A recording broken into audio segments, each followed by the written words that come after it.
ప్రార్థన చేసుకుందాం. పరమందున్న మా కన్న తండ్రి, మమ్మలను ఎంతగానో ప్రేమించినటువంటి మా గొప్ప దేవ, మీకు వందనములు, స్తోత్రములు తెలియజేయచ్చు. ఈ యొక్క సమయంలో మీరు ఇచ్చినటువంటి మహాకృపను బట్టి కృతజ్ఞత స్తోత్రాలు తెలియజేయించుకుంటూ, పరిశుద్ధ గ్రంథంలో మీరు మా కోసం రాయించినటువంటి అనేకమైన సంగతులు కలవు. అందులో ఈ సమయమందు 1-2 వచనాలుగా కొన్ని సందర్భాలను గూర్చి ఆలోచన చేయవలసి ఉంటుండగా, చెప్పుచున్న నాకు మీ యొక్క ఆలోచనని దయచేసి నడిపించండి. వింటున్న ప్రతి ఒక్కరికి వినగలిగే చెవులు, గ్రహించగలిగే మంచి మనసును దయచేయమని కోరుకుంటూ, క్రీస్తు నామమున ఈ చిన్ని ప్రార్థన మనవులు సమర్పించి వేడుకుంటున్నాము తండ్రి. ఆమేన్. దేవుడిచ్చినటువంటి మహాకృపను బట్టి ఈ మాటలు వింటున్న వారికిని, వినబోచు ఉన్నటువంటి వారికిని లోకరక్షకుడైన యేసుక్రీస్తు వారి నామమున శుభములు, వందనములు తెలియజేయచూ ఉన్నాను. ఇంత చక్కనైనటువంటి వాతావరణమును, ఇంత చక్కనైనటువంటి అవకాశమును దేవాది దేవుడు మనకు అనుగ్రహించారు కాబట్టి, దేవుడిచ్చినటువంటి ఇంత చక్కనైన అవకాశంలో, చక్కని వాతావరణంలో ఈ మాటలు వినుటకు దేవుడు మనకు ఇచ్చినటువంటి ఈ గొప్ప అవకాశమును మనము చాలా జాగ్రత్తగా వినియోగించుకోగలిగే వారిగా ఉండాలి. అనేకమైనటువంటి సందర్భాలలో దేవుని మాటలను విడిచి మనకు నచ్చిన ఆలోచనలను పాటించటం, మనకు నచ్చినట్టుగా బ్రతకటం, ఈ లోకంలో కొన్ని రోజుల జీవిత కాలానికి సంబంధించినటువంటి జీవితాన్ని కొనసాగించాలి అని ఆలోచించటం, కొన్ని రోజుల జీవిత కాలానికి సంబంధించినటువంటి జీవిత కాలాన్ని అనుభవిస్తూ ఈ భూమి మీద బ్రతకాలి అని ఆలోచిస్తూ బ్రతకటం, దేవునికిని వాక్యమునకును ఆత్మ సంబంధమైనటువంటి బంధము నుండి దూరం చేసేటటువంటి ఆలోచనలు. ఏ ఆలోచనలు అనంటే, దేవునికిని వాక్యమునకును ఆత్మ సంబంధమైన బంధమునకు దూరం చేసే ఆలోచనలు ఏవంటే, దేవుని కోసం ఆలోచించకపోవటం, వాక్యం కోసం ఆలోచించకపోవటం, ఆత్మ సంబంధమైనటువంటి మాటలను గూర్చి ఆలోచించకపోవటం, ప్రార్థన చేసుకోకపోవటం, సంఘ సహవాసంలో పాల్గొనకపోవటం, సంఘంలో ఐక్యతను కోల్పోవటం, ఇవన్నీ కూడా మన యొక్క ఆత్మను నిత్య నరకాగ్నిలోనికి ఆహుతి చేసేటటువంటి ఆలోచన విధానాలు. కాబట్టి దేవునికి అనుకూలమైనటువంటి ఆలోచనలను కలిగి బ్రతకటం నేడున్నటువంటి విశ్వాసులైన క్రైస్తవులైనటువంటి మనందరిలో కూడా కనబడాలి. ఎందుకంటే చివరి క్షణాలలో, చివరి దినాలలో, చివరి గడియలలో మన జీవితాలు కొనసాగుతున్నాయి. ఏ సమయంలో, ఏ క్షణములో ఏమి జరుగుతుందో, ఏమి సంభవిస్తుందో, మనము ఎటువంటి ప్రమాదానికి గురవుతామో, లేదా ఎటువంటి ప్రమాదమైన మనకు గురవుతుందో మనము గుర్తించలేని పరిస్థితిలో ఉన్నాము. మనము గమనించలేని ఆలోచనలు కలిగిన వారము. ఎందుకంటే గమనించాలనుకున్నా మన ఊహకు అందదు, గుర్తించాలనుకున్నా మనం గుర్తించలేం. భవిష్యత్ మనకు తెలియదు కాబట్టి ఏ క్షణంలో ఏమి జరిగినా సరే నా ఆత్మ పాతాళానికి వెళ్ళకుండా ఉండాలి అన్న ఆలోచన కలిగినటువంటి విశ్వాస జీవితమును కలిగి బ్రతుకుచున్నటువంటి క్రైస్తవులుగా, సంఘ విశ్వాసులుగా మనం ఉండాలి. ఇప్పుడు జరుగుతున్నటువంటి ప్రమాదాలను గురించి ఆలోచిస్తా ఉంటే, ఇప్పుడు జరుగుతున్నటువంటి సంఘటనలను గురించి ఆలోచన చేయగలుగుతూ ఉంటే, క్షేమముగా, చక్కగా, నీటిగా తయారై గృహములో నుండి, కుటుంబములో నుండి, గ్రామములో నుండి మరొక గమ్యానికి ప్రయాణమై వెళ్ళినటువంటి వ్యక్తి నీటిగా తయారై ప్రయాణం చేయటానికి, మరొక గమ్యస్థానానికి సిద్ధపడి వెళ్ళినటువంటి వ్యక్తి క్షేమముగా మరల కుటుంబం దగ్గరకు తిరిగి వచ్చే కార్యక్రమాలు కనబడటం లేదు. క్షేమముగా మరల గ్రామానికి తిరిగి వస్తున్నటువంటి కార్యక్రమాలు గాని, తిరుగు ప్రయాణాలు గాని కనబడటలేదు. ఎంతో ఆనందంగా తమ ప్రయాణాన్ని కొనసాగించుకోవాలి. ఎంతో చక్కగా తమ యొక్క జీవితాలు కొనసాగించుకోవాలి. స్నేహితులతో ఆనందంగా జీవితాన్ని గడపాలని గమ్యాన్ని, కుటుంబ సభ్యులను, గ్రామాన్ని విడిసి వెళ్ళినటువంటి సహోదరులు చాలామంది వెళ్ళిన వారు తిరిగి రాకుండానే కనుమరుగైపోతున్నటువంటి పరిస్థితులలో బ్రతుకుతూ ఉన్నాం. కాబట్టి ఏ క్షణములో ఏమి జరుగుతుందో ఊహించలేని మనము, ఏ సమయంలో ఏమి సంభవిస్తుందో తెలుసుకోలేనటువంటి మనము, మన ఆత్మీయ జీవితాన్ని దేవునికి అర్పించుకొని, ఆత్మీయ జీవితాన్ని దేవునికి సమర్పించుకొని మరి బ్రతకాలి. అలా బ్రతికిన క్షణం మన ప్రాణానికి అపాయము వచ్చినా పర్వాలేదు, ప్రాణం పోయినా పర్వాలేదు. అలా అని కావాలని ప్రాణం తీసుకోకూడదు సుమా. ఏదో అనుకోకుండగా యాక్సిడెంట్లు సంభవించటం, అనారోగ్య కారణం చేత మరణించటం, ఇలాంటివై ఉండాలి. కానీ నేను దేవుని కోసం భక్తిని కొనసాగిస్తున్నాను, నేను విశ్వాస జీవితాన్ని కొనసాగిస్తున్నాను అని చెప్పేసి నా ప్రాణానికి నేనే కారకుణ్ణి, నా ప్రాణాన్ని నేను ఇప్పుడు తీసుకొని నేను పరలోకానికి వెళ్ళిపోతాను అనుకోవటానికి లేదు. మన ప్రాణాన్ని మనం తీసుకోగలిగితే ఎంత విశ్వాసం ఉండినా, ఎంత నమ్మకం ఉండినా ఆత్మ పరలోకానికి ప్రవేశించే అవకాశం లేదు.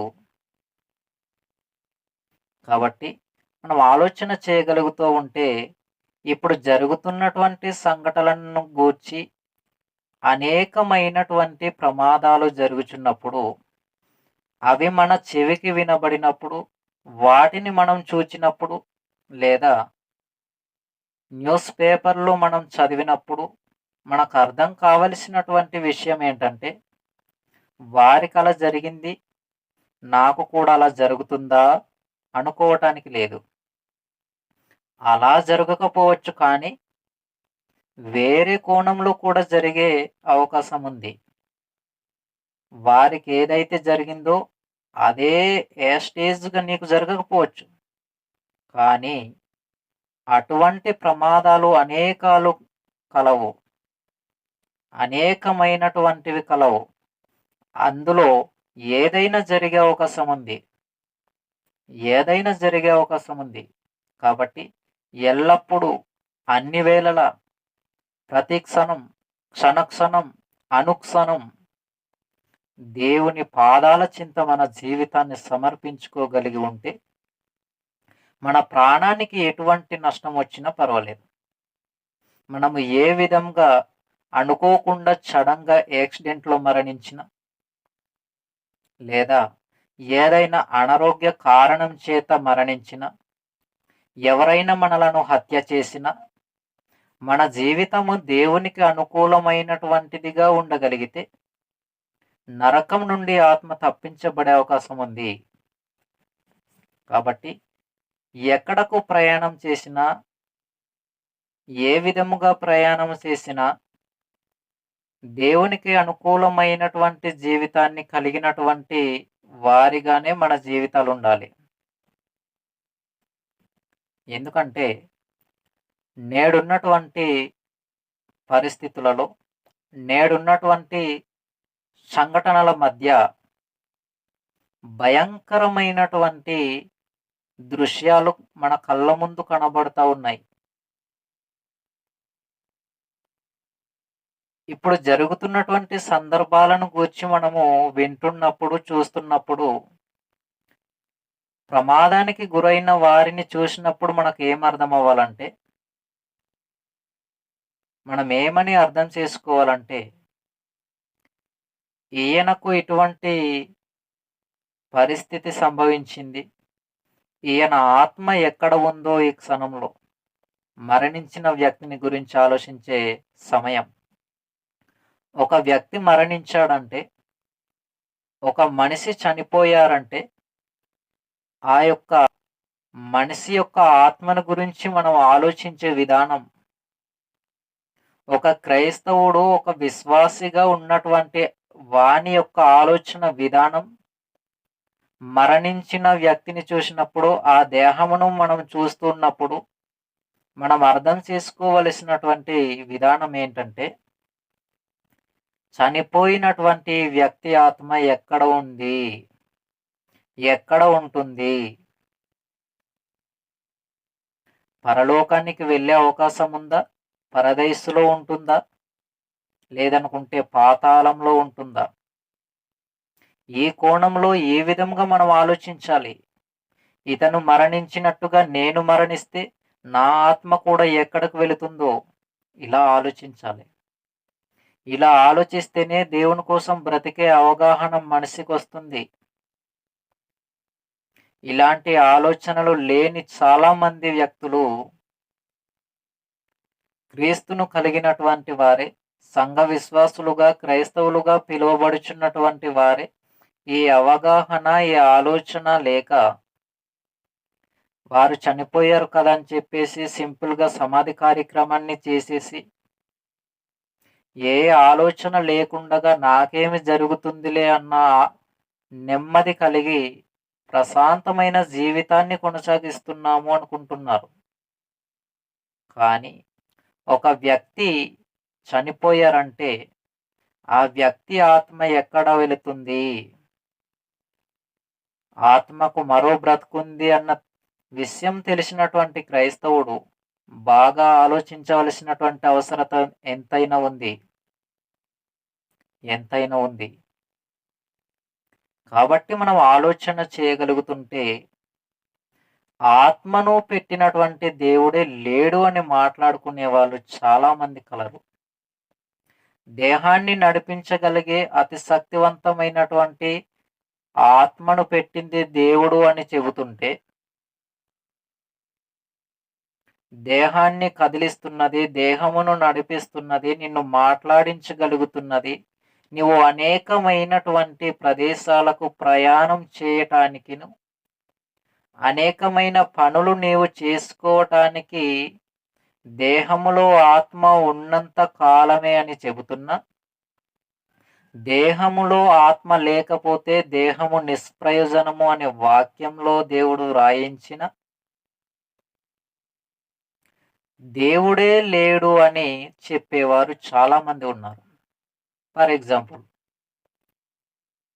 స్టీఫెన్ హాకింగ్ ఒక శాస్త్రవేత్త. స్టీఫెన్ హాకింగ్ అనేటటువంటి ఒక శాస్త్రవేత్త. ఈయన ఒక క్రైస్తవ కుటుంబంలో పుట్టినటువంటి వ్యక్తి. ఈ స్టీఫెన్ హాకింగ్ అనేటటువంటి శాస్త్రవేత్త వారి యొక్క తల్లిదండ్రులు క్రైస్తవులు. బాగా వినాలి. స్టీఫెన్ హాకింగ్ యొక్క తల్లిదండ్రులు క్రైస్తవులు. కానీ అతను పుట్టి పెరిగి అతని యొక్క ఆలోచన విధానాలు ఎలా మారాయో తెలుసా? అతను పరిశోధన చేస్తూ పరిశీలన చేస్తూ చివరకు అతని యొక్క పరిశోధనలో అతను పరిశీలన చేసిన పిమ్మట అతను తేల్చి చెప్పినటువంటి విషయం ఒకటే. ఆ విషయం ఏంటో తెలుసా? దేవుడనేవాడు లేడు. ఎవరండి? దేవుడనేవారు లేడు. అసలు దేవుడే లేడు. తన యొక్క పరిశోధనలో అతనికి అర్థమైన సంగతి ఏంటంటే, అతను అంటున్నాడు, నేను అనేకమైనటువంటి పరిశోధనలు చేసినప్పుడు నాకు అర్థమైనటువంటిది ఒకటే. అదేంటంటే దేవుడే లేడు. నిజమా? వాస్తవమేనా? నమ్మొచ్చా? ఈ మాట అన్నది ఎవరంటే క్రైస్తవ కుటుంబములో నుండి వచ్చినటువంటి వ్యక్తి. అతని పేరే స్టీఫెన్ హాకింగ్. స్టెఫాన్. వాక్యంలో మనకు తెలుసు, ఆయన రాళ్లతో కొట్టబడినటువంటి వ్యక్తి స్టెఫాన్ గారు. అంత గొప్ప వ్యక్తి పేరు ఈ యొక్క శాస్త్రవేత్త పెట్టుకుని ఈయన ఏమని మాట్లాడుతున్నాడో తెలుసా? దేవుడే లేడు. నిజమా? దేవుడు లేడా? తేల్చేద్దాం. వాక్యముల నుండి మనం అనేకమైన సంగతులు ఆలోచన చేయగలిగితే గనుక దేవుడు ఉన్నాడా? దేవుడు లేడా? మరొకసారి, దేవుడు ఉన్నాడా? దేవుడు లేడా? ఈ శాస్త్రవేత్త చెప్పినటువంటి మాటను అనేక మంది నమ్మి దేవుడే లేడు అని నేటికి వాదించేవారు కలరు. మరొకసారి, ఆ శాస్త్రవేత్త చెప్పినటువంటి మాటను నమ్మిన అనేక మంది జనాంగము, అనేక మంది ప్రజలు నిజముగానే దేవుడు లేడు అనుకునే ఆలోచనకు స్థిరపరచబడి ఉన్నారు. చాలా మంది నేటికి కూడా ఉన్నారు. ఈ రోజు కూడా ఉన్నారండి. ఎప్పుడు కూడా ఉన్నారు. దేవుడు లేడా? ఇప్పుడు మనం ఆలోచన చేద్దాం. దేవుడు లేడు అనుకుంటున్నటువంటి వారికి కనువిప్పు కలిగేటటువంటి మాటలు, దేవుడు ఉన్నాడు అని నిరూపించే పరిశుద్ధ గ్రంథం, 66 పుస్తకాలు సముదాయం కలిగినటువంటి గ్రంథంలో నుండి మనం చూపిస్తాం. దేవుడు ఉన్నాడా లేడా? అనుకోవచ్చు, పరిశుద్ధ గ్రంథంలో నుండి చూపించగలిగితే కేవలం అవి అక్షరాలు మాత్రమే, కానీ దేవుడు లేడు అని మీరు అనుకోవచ్చు. దేవుడు లేడు అనుకునేవారు. అయితే నేను కొన్ని మాటలను మీకు వివరించే ప్రయత్నం చేస్తాను. ఒక వస్తువు వచ్చిందంటే ఆ వస్తువు తయారు చేయటానికి వెనుక ఆ వస్తువు తయారు చేసినటువంటి వ్యక్తి ఒకరుండాలి. ఫర్ ఎగ్జాంపుల్, విమానం లేదా ఫ్లైట్. ఈ ఫ్లైట్ ఉంది, విమానం ఉంది. ఇప్పుడు నేను అంటాను, ఏమంటానంటే విమానము లేదా ఫ్లైట్ దానికి అదే వచ్చింది, ఎవరు విమానాన్ని చేయలేదు, దాని వెనుక తయారు చేసినటువంటి వ్యక్తి లేడు అంటాను. మీరు ఒప్పుకుంటారా? విమానము దానికి అదే వచ్చేసింది, దానిని తయారు చేసినటువంటి వ్యక్తి లేడు. మీరు ఒప్పుకుంటారా? మరొక దాన్ని చూద్దాం. భూమి మీద ఎక్కువగా ప్రయాణించేటటువంటి వాహనాలు. బైక్ ఉంది.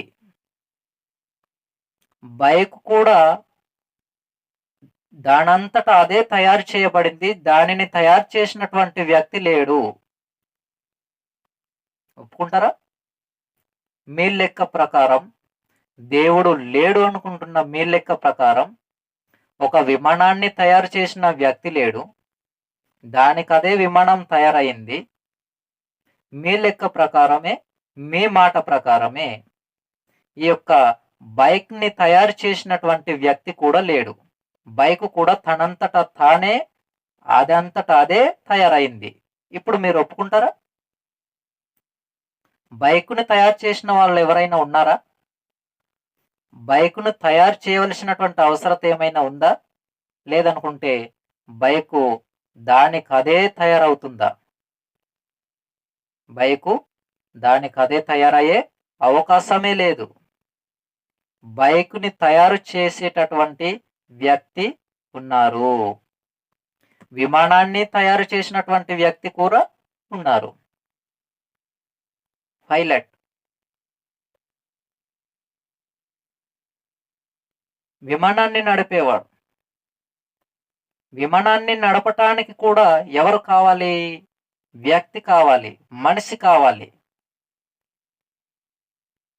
ఒక వస్తువు తయారు కావటానికి ఒక మనిషి దాని వెనకల ఉండి ఆ వస్తువును తయారు చేయగలుగుతుంటే, ఒక బైకు తయారవ్వాలంటే దాని వెనక ఒక వ్యక్తి ఉండి బైకును తయారు చేస్తూ ఉంటే, ఒక నైఫ్ కత్తి తయారవ్వాలంటే ఒక మనిషి దానిని తయారు చేస్తూ ఉంటే, వీటన్నింటిని గురించి మనం ఆలోచిస్తున్నప్పుడు గడియారం ఒకటి ఉంది. అనేకమైన వస్తువులు కలవు, కానీ కొన్ని మీకు ఎగ్జాంపుల్గా అర్థం కావటానికి నేను చెబుతున్నాను. గడియారాన్ని ఆలోచన చేసినప్పుడు గడియారం కూడా దానంతటా అదే వచ్చిందా? చేశారా? గడియారం కూడా దానంతట అది రాలేదు. గడియారాన్ని కూడా చేశారు. అంటే గడియారం వెనకాల కూడా ఒక వ్యక్తి ఉన్నాడు. ఇప్పుడు మనం ఆలోచన చేయగలిగితే ఈ ప్రకృతి అంతా మన కళ్ళ ముందు వచ్చింది, మన కళ్ళ ముందు కనబడుతుంది. దానిని మనం ఆస్వాదిస్తున్నాం.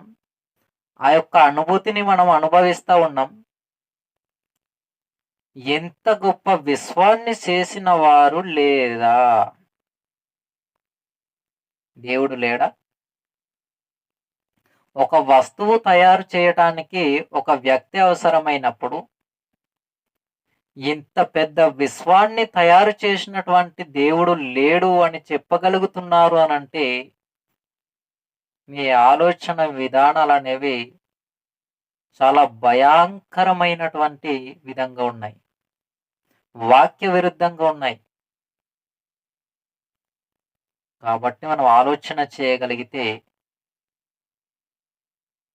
మనిషి తయారు చేసే ఏ వస్తువుకైనా పదార్థం ఉంటుంది. ఆ పదార్థమును బట్టి మనిషి చేయగలడు.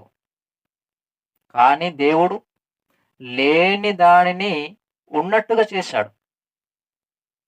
లేని వాటిని ఉన్నట్టుగా పిలుచువాడైన దేవుడు. సృష్టి ఉండిందా? ఈ ప్రకృతి అంతా ఉండిందా? లేదు. కానీ ఆయన మాట ద్వారా కలిగాయి అనంటే ఆయనే దేవుడని నమ్మాలి. ఆయనే దేవుడని నమ్మాలి. ప్రారంభంలో మనం ఆదికాండంలో చూస్తున్నప్పుడు దేవుడు చేసినటువంటి సృష్టి అంతా కూడా మనము చూడగలం. ఆదియందు దేవుడు భూమి ఆకాశములను సృజించెను. ఎవడు? దేవుడు. ఎవరు చేశారు? దేవుడు. ప్రతి చోట దేవుడు దేవుడు దేవుడు అనే పదములు మనము చూడగలం. దేవుడు లేడానంటే దేవుడు ఉన్నారు కనుకనే విశ్వం ఉంది. విశ్వం నడిపించబడుతుంది అనంటే దానికి అదే నడిపించబడటం లేదు. దేవుడే విశ్వాన్ని నడిపిస్తున్నాడు. దేవుడు పెట్టినటువంటి కాలక్రమాన్ని తప్పకుండా సూర్యుడు చంద్రుడు పాటిస్తుంది. సూర్యుడు ఎలా పాటిస్తుంది? ఉదయాన్నే 6 గంటలకు తూర్పు నుండి ఉదయించాలి. సాయంత్రం అయిపోయేసరికి పడమటి నుండి సూర్యుడు అస్తమించాలి. ఇది ప్రతిరోజు చేస్తుంది సూర్యుడు. దేవుడు చెప్పినటువంటి కాలాన్ని పాటిస్తుంది సూర్యుడు. కానీ మనిషి పాటించటం లేదు. దేవుని మాటను వినటం లేదు. దేవుని మాట అంటే లెక్కలేదు మనిషికి. దేవునికి భయపడే మనిషే లేడు. ఎందుకు లేడంటే దేవుడు లేడు అనుకుంటున్నారు కాబట్టి దేవుడు అంటే లెక్క లేకుండా పోయింది మనిషికి. దేవుడు గనుక మనలను గూర్చి మీరంటే నాకు లెక్కలేదు అన్నాడంటే మన ప్రాణం ఏమవుతుందో ఆలోచించాలి మనం. మనం అనుకుంటున్నాం దేవుడంటే లెక్కలేదని. కానీ దేవుడే మనలను గురించి మీరంటే నాకు లెక్కలేదంటే ఎలా ఉంటుందో చూడాలి మనం. భయంకరమండి. దేవునికి కోపాన్ని రేపేవారిగా మన జీవితాలు ఉండకూడదు. దేవుని మనసును గాయపరిచే విధంగా మన జీవితాలు ఉండకూడదు. దేవుడు లేడు అని మాట్లాడగలుగుతున్నావంటే, దేవుడు లేడు అని నువ్వు మాట్లాడగలుగుతున్నావంటే, నీ నీ యొక్క ఆలోచన విధానం ఎలా ఉందో గమనించుకోవాలి. ఎలా ఉందో అర్థం చేసుకోవాలి. నీకు నీవుగా యోచించుకోవాలి. అనేక మంది దేవుడు లేడు అని మాట్లాడేవారు కలరు. వారిని గురించి దేవుడు ఏమన్నాడంటే బుద్ధిహీనులు అని చెప్పేశాడు. ఒకసారి కీర్తనల గ్రంథం చూద్దాం. కీర్తనల గ్రంథంలో చాలా చక్కనైనటువంటి మాట మనకు కనబడుతుంది. 14వ అధ్యాయము, కీర్తనల గ్రంథము 14వ అధ్యాయము మొదటి వచనం నుండి మనము చూడగలిగితే గనుక, దేవుడు లేడని బుద్ధిహీనులు తమ హృదయంలో అనుకొందురు. వారు చెడిపోయిన వారు అసహ్య కార్యములు చేయుదురు. మేలు చేయవాడెవడును లేడు. ఇక్కడ మనం ఆలోచన చేయగలిగితే మేలు చేయవాడు ఒకడును లేడు అని చెప్పేశాడు. దేవుడు లేడని బుద్ధిహీనులు అనుకుంటారు అని చెప్తున్నాడు. అంటే దేవుడు లేడు అని మాట్లాడుతున్న వానికి ఏం లేదని చెప్పాలి? ఈ మాట ప్రకారంగా బుద్ధి లేదు. బాగా వినాలి. దేవుడు లేడు అని ఎవరు మాట్లాడినా సరే ఆయనకేం లేదు అని అంటే బుద్ధి లేదు. బుద్ధి లేదు కనుకనే దేవుడు లేడు అని మాట్లాడుతున్నాడు ఆ వ్యక్తి. స్టీఫెన్ హాకింగ్ గొప్ప శాస్త్రవేత్త అయిన, అంత గొప్ప శాస్త్రవేత్త అయి ఉండి తన పరిశోధనలో తనకు అర్థమైనటువంటి విషయం ఏంటంటే దేవుడు లేడు అంటున్నాడు. అతను ఒక క్రైస్తవ కుటుంబంలో పుట్టిన వ్యక్తి అయినా సరే తన పరిశోధనలో దేవుడు లేడు అనుకున్నాడు. నేటికి కూడా క్రీస్తుని ధరించిన వారిలో కూడా ఈ ఆలోచనలుంటే ఈ క్షణమే మానుకోవాలి. ఈ క్షణమే అటువంటి ఆలోచనలను విడిచిపెట్టాలి. చాలా మంది క్రీస్తుని ధరించిన వారి ఆలోచనలు ఎలా ఉంటాయంటే, వారి యొక్క అవసరత తీరక ఉన్నప్పుడు, వారి అవసరము అలానే ఉన్నప్పుడు, వారి యొక్క ప్రార్థనకు సమాధానము రానప్పుడు, జవాబు వారికి దొరకనప్పుడు దేవుడు లేడు అనుకుంటారు. ఆరోగ్యంగా ఉన్నప్పుడు దేవుడు అంటే లెక్క ఉండదు. కానీ అనారోగ్య పరిస్థితికి వచ్చినప్పుడు మాత్రం దేవుడా నాకు స్వస్థపరచు అంటారు. ఎప్పుడైతే దేవుడు ఈ వ్యక్తిని బాగు చేస్తాడో, ఈ వ్యక్తి ఆరోగ్యకరంగా ఉంటాడో, అప్పుడు మరల వెంటనే దేవుణ్ణి మర్చిపోవటం. ఏదైనా అవసరం వస్తే దేవునికి గుర్తు చేయటం. ఏ అవసరం లేకుండా ఆనందకరమైన జీవితాలు కలిగి ఉంటే దేవుడంటే లెక్కలేదు. ఇదేనా జీవితం? ఇదేనా ఒక క్రైస్తవ విశ్వాసులలో ఉండవలసినటువంటి లక్షణాలు? ఇది కాదండి. మనము ఎటువంటి పరిస్థితిలో ఉన్నప్పటికీ కూడా దేవునిని గూర్చిన ఆలోచన మన జీవితంలో ఉండాలి. ఆరోగ్యంగా ఉన్నా, అనారోగ్యంగా ఉన్నా, అందరిలో ఉన్నా, కొందరిలో ఉన్నా, అన్యజనులైనటువంటి సంఘవేతరులలో ఉన్నా, సంఘంలో ఉన్నా, ఒంటరిగా ఉన్నా, ఏ పరిస్థితిలో ఉన్నా దేవుని ఆలోచనలలో మనం ఉండాలి. దేవుని కోసం ఈ భూమి మీద బ్రతకగలగాలి. దేవుడంటేనే మనం ప్రాణం పెట్టగలిగేటటువంటి వారిగా మారాలి. అలా ఉండాలి క్రైస్తవ జీవితం. దేవుడే లేడు, దేవుడు లేడు కాబట్టి నేను దేవుని కోసం బ్రతకవలసిన అవసరత లేదు అనుకోవటానికి అవకాశం లేనే లేదు. ఇక్కడ ఏమంటున్నాడు చూడండి, మరొకసారి చదువుదాం ఆ మాట. కీర్తనల గ్రంథం 14వ అధ్యాయము మొదటి వచనం నుండి, దేవుడు లేడని బుద్ధిహీనులు తమ హృదయంలో అనుకొందురు. వారు చెడిపోయిన వారు అసహ్య కార్యములు చేయుదురు. మేలు చేయవాడు ఒకడును లేడు. దేవుడు లేడని బుద్ధిహీనులు తమ హృదయంలో అనుకుందురు. వారు ఎలాంటి వారంట? చెడిపోయిన వారు. మంచి హృదయాలు కలిగిన వారు కాదు వారు.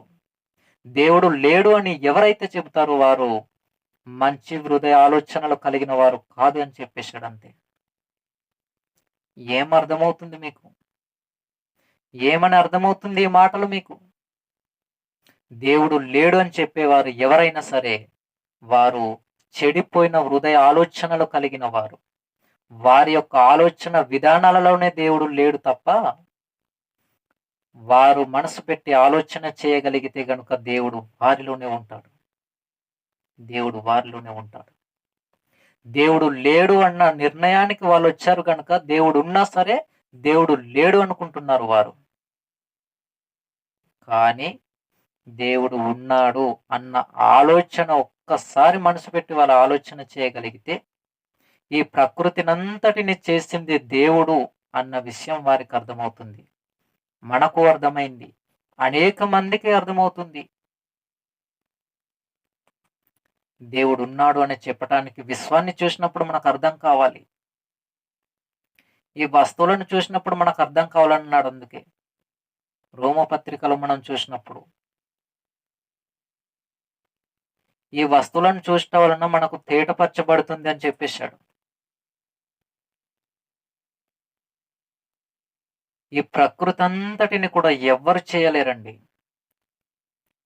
ఎంతో అందమైనటువంటి విలాసవంతమైనటువంటి ప్రదేశాలు, రంగురంగుల పుష్పములు, అనేకమైనటువంటి వండర్ఫుల్ జలపాతాలు, మహాసముద్రాలు, లోయలు, కొండలు, ఇవన్నీ కూడా మనకు ఎంతో ఆహ్లాదకరంగా ఎంతో అందంగా కనబడుతూ ఉన్నాయి. వీటన్నింటిని చూసినప్పుడు మనకు ఏమని అర్థం కావాలో తెలుసా? వీటన్నింటిని చేసింది దేవుడు అన్న విషయం మనకు అర్థం కావాలి.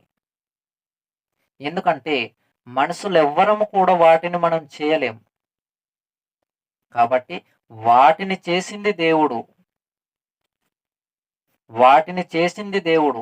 ఒక వస్తువు వెనుక దానిని చేసినటువంటి మనిషి ఉన్నట్టు, నిర్మాణకుడు ఉన్నట్టు, ఒక కుండ తయారు చేయబడిందంటే ఆ కుండను చేసినటువంటి వ్యక్తి ఉన్నారు, ఆయన కుమ్మరి. ఆ వ్యక్తిని కుమ్మరి అంటాం. కుండలు చేసేటటువంటి వ్యక్తిని మనం కుమ్మరి అని పిలుస్తాం. కుండ దానికదే తయారైందా అనంటే దానికదే తయారు కాలేదు. మరి ఎవరు చేశారు కుండని? కుండను చేసింది ఎవరు? కుమ్మరివాడు. ఒక కుండయే తనకు తాను దానికది తయారవటం లేదు అని అర్థం చేసుకోగలుగుతున్నటువంటి మనిషి ఈ విశ్వమంతా కూడా దేవుడు చేశాడని ఎందుకు అర్థం చేసుకోవటం లేదు? దేవుడు లేడు అని ఎలా చెప్పగలుగుతున్నారు మీరు? అలాంటి వారిని గూర్చి దేవుడు ఏమంటున్నాడో తెలుసా? చూడండి, ఇక్కడ మరొకసారి చూద్దాం ఆ మాటలు, కొనసాగించుకుందాం ముందుకు. దేవుడు లేడని బుద్ధిహీనులు తమ హృదయంలో అనుకొందురు. వారు చెడిపోయిన వారు, అసహ్య కార్యములు చేయుదురు. మేలు చేయవాడు ఒకడును లేడు. వివేకము కలిగి దేవుని వెదకువారు కలరేమో అని యెహోవా ఆకాశము నుండి చూసి నరులను పరిశీలించెను అని చెప్పేశాడు. అంటే దేవుడు ఆకాశం నుండి చూసి, ఆకాశం అంతటి ఎత్తు నుండి ఆయన చూసి నరులను పరిశీలిస్తే నరులు ఎలా ఉన్నారో తెలుసా? దేవుడు లేడు. ఇదేనా ఆలోచన? ఇదేనా ఆలోచన విధానం? దేవుడు లేడు అని చెప్పటం కాదు, దేవుడున్నాడు నిరూపిస్తా అని చెప్పాలి క్రైస్తవుడు. క్రైస్తవుడు ఉన్నతమైనటువంటి వాక్యాన్ని నేర్చుకోగలిగినటువంటి వాడుగా, నేర్చుకున్నటువంటి వాడిగా ఉండాలి. ఇలా అజ్ఞానంగా మాట్లాడే ప్రతి మూర్ఖుల నోరు మూయట దేవుని చిత్తం అని చెప్పేసాడు. అందుకే అనేక మంది మాట్లాడుతున్నాడు దేవుడు లేడు, దేవుడు లేడు, దేవుడు లేడు అని. అలాంటి వ్యక్తులకు ఒక క్రైస్తవుడు ఇచ్చే సమాధానం, దేవుడు ఉన్నాడని నేను నిరూపించగలను, కూర్చుందాం, నేను చెబుతాను, మీరు వినండి అని చెప్పాలి. కొరింథీయులకు ఇక్కడ మనము ఆలోచన చేయగలిగితే, దేవుడు మన కోసం వ్రాయించినటువంటి మాటలు, కొరింథీయుల పత్రికలో మనం చూసినప్పుడు అజ్ఞానముగా అవిశ్వాసులైనటువంటి వారి మనోనేత్రాలను గ్రుడ్డితనం కలిగించినట్టుగా మనం చూస్తాం. అవిశ్వాసులైనటువంటి వారి మనోనేత్రాలకు ఎవరు గ్రుడ్డితనాన్ని కలుగజేశారంటే అపవాది గ్రుడ్డితనాన్ని కలుగజేసింది. ఎవరు గ్రుడ్డితనం కలుగజేశారండి? అపవాది. అపవాది గ్రుడ్డితనం కలుగజేయడాన్ని బట్టి ఏమైంది అనంటే అనేక మంది దేవుడు లేడు, దేవుడు లేడు అని మాట్లాడవలసినటువంటి అవసరత వచ్చింది. కాబట్టి మనమందరం కూడా జాగ్రత్తగా మనసు పెట్టి ఆలోచన చేయగలిగితే నిజంగా దేవుడు లేడా, దేవుడు ఉన్నాడా అనేటటువంటి సంగతులను గురించి మనము ఆలోచన చేయగలుగుతూ ఉంటే పరిశుద్ధ గ్రంథంలో దేవుడు తెలియజేస్తున్నటువంటి సంగతులు దేవుడు ఉన్నాడు అని నిరూపించడానికి అనేక సందర్భాలు కలవు. ఇక్కడ ఏ విధంగా అపవాది గ్రుడ్డితనాన్ని కలుగజేసిందో ఒకసారి చూద్దాం. కొరింథీయులకు రాసినటువంటి 2వ పత్రిక 4వ అధ్యాయము 4వ వచనం. కొరింథీయులకు రాసినటువంటి 2వ పత్రిక 4వ అధ్యాయము 4వ వచనం. ఇక్కడ మనం చూడగలుగుతుంటే దేవుని స్వరూపి అయ్యున్న క్రీస్తు మహిమను కనుపర్చు సువార్త ప్రకాశము వారికి ప్రకాశింపకుండు నిమిత్తమును ఈ యుగ సంబంధమైన దేవత అవిశ్వాసులైన వారి మనోనేత్రములకు గ్రుడ్డితనం కలుగజేసిన అని చెప్పేశాడు. ఈ యుగ సంబంధమైన దేవత అవిశ్వాసులైన వారి మనోనేత్రములకు ఏం చేసింది? గ్రుడ్డితనం కలిగించింది, గ్రుడ్డితనాన్ని కలుగజేసింది. అందుకే దేవుడు లేడు అంటున్నారు. వారి ఆత్మీయ మనోనేత్రాలు మూయబడ్డాయి. వారి మనోనేత్రాలు తెరిపించడానికి క్రైస్తవుని ద్వారా దేవుడు మాట్లాడించే మాటలున్నాయి. ఆ మాటలు చెప్పాలి మనం. దేవుని వాక్యాన్ని పట్టుకున్నటువంటి ప్రతి క్రైస్తవుడు అజ్ఞానముగా మాట్లాడే మూర్ఖుల నోరు మూయటానికి సిద్ధపడాలి. పేతురు గారు రాసినటువంటి మొదటి పత్రిక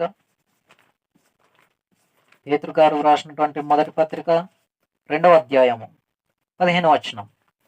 పేతురు గారు రాసినటువంటి మొదటి పత్రిక 2వ అధ్యాయము 15వ వచనం. ఏలయనగా మీరిట్లు యుక్త ప్రవర్తన గలవారై అజ్ఞానముగా మాట్లాడు మూర్ఖుల నోరు మోయుట దేవుని చిత్తము అని చెప్పేశాడు.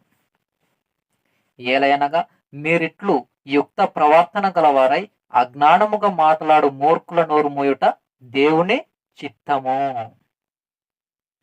అజ్ఞానముగా మాట్లాడుతున్నారు, బుద్ధిహీనులుగా మాట్లాడుతున్నారు, దేవుడే లేడని మాట్లాడుతున్నారు. వీరందరికీ క్రైస్తవుడు గుణపాఠం చెప్పాలి. వీరందరికీ కూడా క్రైస్తవుడే చెప్పాలి దేవుడు ఉన్నాడు అని. వాక్యం ద్వారా దేవుడు ఉన్నాడని నిరూపించాలి. వాక్యం ద్వారా వారికి అర్థమయ్యే రీతిగా తెలియజేయాలి ఒక క్రైస్తవుడు దేవుడు ఉన్నాడని. దేవుడు లేడనుకునే ప్రతి వారికి కూడా సమాధానం ఇవ్వాల్సినటువంటి బాధ్యత ఒక క్రైస్తవునిది, సంఘ విశ్వాసులైనటువంటి వారిది. మనమే సమాధానం ఇవ్వాలి. హేతువడుగు ప్రతి వానికి సాత్వికంతో సమాధానం చెప్పాలన్నాడు. అదే పేతురు గారు రాసినటువంటి మొదటి పత్రిక 3వ అధ్యాయం 15వ వచనం. పేతురు గారు రాసినటువంటి మొదటి పత్రిక 3వ అధ్యాయము 15వ వచనం. ఇక్కడ మనము ఆలోచన చేయగలుగుతుంటే దేవుడు చాలా స్పష్టంగా తెలియజేస్తాడు. పేతురు గారు రాసినటువంటి మొదటి పత్రిక 3వ అధ్యాయము 15వ వచనంలో ఇక్కడ మనం చూడగలిగితే నిర్మలమైన మనసాక్షి కలిగిన వారై మీలో ఉన్న నిరీక్షణను గూర్చి మిమ్మును హేతు అడుగు ప్రతివానికి సాత్వికంతోనూ భయముతోనూ సమాధానం చెప్పుటకు ఎల్లప్పుడూ సిద్ధముగా ఉండుడి అని చెప్పేశాడు. భయముతోనూ ఎల్లప్పుడూ సమాధానం చెప్పటానికి సాత్వికం కలిగిన వారై సిద్ధముగా ఉండాలి. మనం ఎవరు ఎటువైపు నుండి ఎటువంటి ప్రశ్న అడుగుతారు అని వాక్యము ఎల్లప్పుడూ సిద్ధపడిన వ్యక్తిగా ఒక క్రైస్తవ జీవితం ఉండాలి. ఇప్పుడు మాట్లాడుకుంటున్నటువంటి మాటలన్నీ కూడా దేవుడు లేడని విర్రవేగుచున్నటువంటి వారికి, దేవుడు లేడని అజ్ఞానముగా మాట్లాడుచున్నటువంటి ప్రతి ఒక్కరికి కనువిప్పు కలగాలి. కనిపించటం లేదు కాబట్టి దేవుడు లేడు అని నువ్వు అంటున్నావు. నీ రూట్లోకి వచ్చి ఇప్పుడు నిన్ను నడిపిస్తున్న ఆత్మ కూడా కనబడదు. ఇప్పుడు ఆత్మ లేదంటే నువ్వు ఒప్పుకుంటావా? నీ రూట్లోకి వచ్చి నీ లెక్క ప్రకారం, నీ మాట ప్రకారం గాలి లేదు అని నేను చెప్తాను, నువ్వు ఒప్పుకుంటావా? నీ మాట ప్రకారం, నీ లెక్క ప్రకారం, నీ ఆలోచన ప్రకారం కనిపించట్లేదు కాబట్టి దేవుడు లేడు అని నువ్వంటే, గాలి కూడా కనిపించదు. ఇప్పుడు గాలి లేదని నేను అంటాను, నువ్వు ఒప్పుకుంటావా? బాగా వినాలి. గాలి కనిపించదు, కానీ గాలి ఉందని నువ్వు ఒప్పుకుంటావు.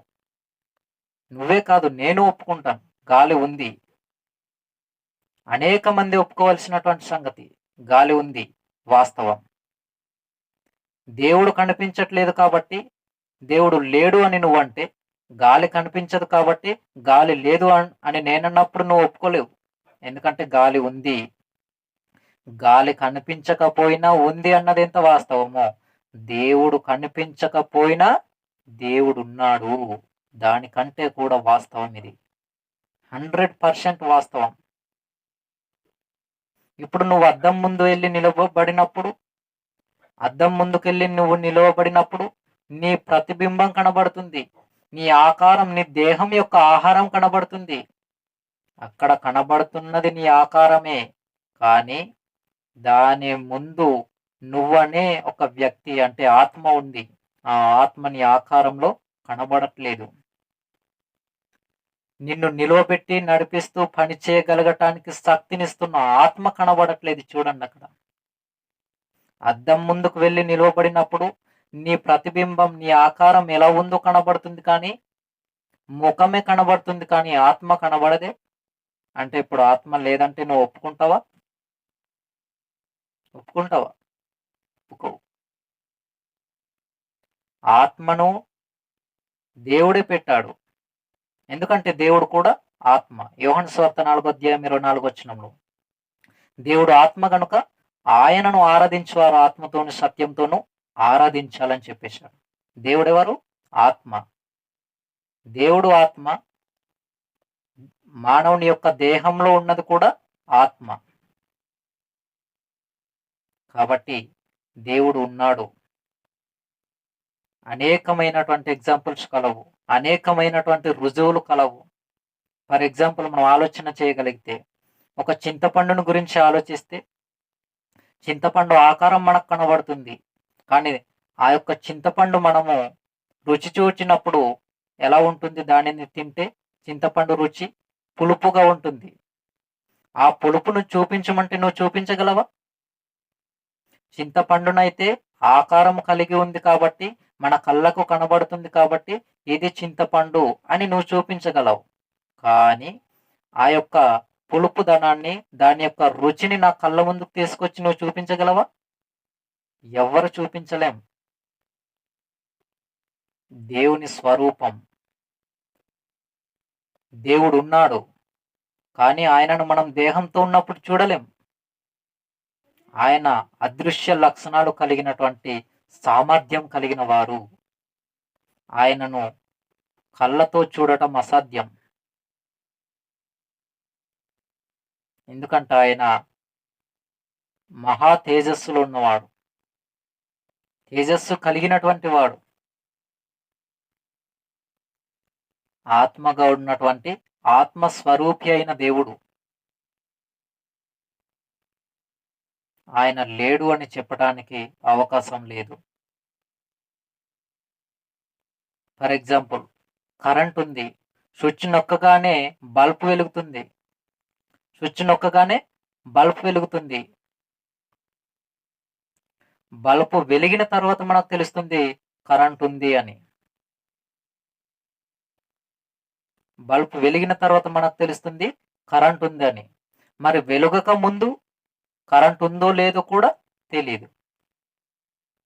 కరెంట్ ఉందో లేదో కూడా మనకు తెలియదు. ఇక్కడ మనం ఆలోచన చేయగలిగితే, కరెంట్ అనేది బల్బులోనికి వచ్చిన తర్వాత, వైర్ సెట్టింగ్లో ఉన్న తర్వాత స్విచ్ ఆన్ చేస్తే బల్బ్ అనేది వెలుగుతుంది. దేవుని శక్తిని మనం గమనించాలి. దేవుడు కూడా కంటికి కనబడేవాడు కాదు. కానీ ఆయన మహాశక్తి సామర్థ్యము కలిగిన వాడు. ఈ సంగతి ప్రతి ఒక్కరు గమనించాలి. దేవుడు ఉన్నాడని నిరూపించడానికి క్రైస్తవులు ఎల్లప్పుడూ కూడా సిద్ధంగా ఉండాలి.